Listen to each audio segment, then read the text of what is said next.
Media shtetërore në Maltëzi ngren shqetësimin për hyrjen e lëndëve narkotike nga territori shqiptar, përmes 10 rrugëve të paligjshme kufitare, kryesisht në zonën e qarkut të Shkodrës. Shqetësimi u rikthye pas një operacioni policor disa ditë më parë në komunën e Tuzit, ku autoritetet malazeze sekuestruan mbi 107 kg marihuanë, që dyshohet se ishte kontrabanduar nga Shqipëria.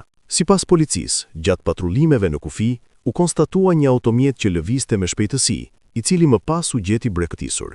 Gjatë kontrollit, policia zbuloi 95 pako marihuanë. Mediat malazeze raportojnë se mes Malit të Zi dhe Shqipërisë ekzistojnë 10 kalime të paligjshme, të përdorura gjerësisht nga kontrabandistët. Sipas mediave malazeze, disa prej këtyre rrugëve kalojnë përmes liçenit të Shkodrës, nga Zogaj, Bajza, Kopliku e Velipoja, duke përfunduar në zona të ndryshme të Malit të Zi. Autoritetet theksojnë se këto rrugë janë shumë të vështira për të kontrolluar dhe përdoren kryesisht për kontrabandën e marihuanës drejt Malit të Zi dhe mëtej në Evropën perëndimore. Shqipëria përmendet prej vitesh në raportet ndërkombëtare si një nga prodhuesit më të mëdhenj të kanabisit.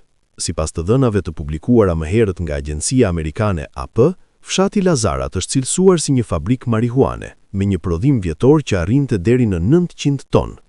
Në këtë kontekst, mediat malazeze ngren pyetjen: nëse 107 kg u zbulua në një operacion të vetëm, sa lëndë narkotike kalojnë çdo ditë përmes këtyre rrugëve të paligjshme pa u zbuluar? Sipas Kombeve të Bashkuara, vlera globale e tregtisë së paligjshme të marihuanës është $140 miliardë. Marihuana e cilësisë më të lartë në Shqipëri kushton 2.000 euro për kilogram, dhe vetëm në tregjet e varfra të këtij rajoni, në Shkup, Podgoricë, Beograd, Sarajevo dhe Zagreb, ajo shitet për 5.000 euro për kilogram. Sipas disa të dhënave, mafia e drogës shet mbi 117 ton marihuanë shqiptare çdo vit vetëm në Ballkan.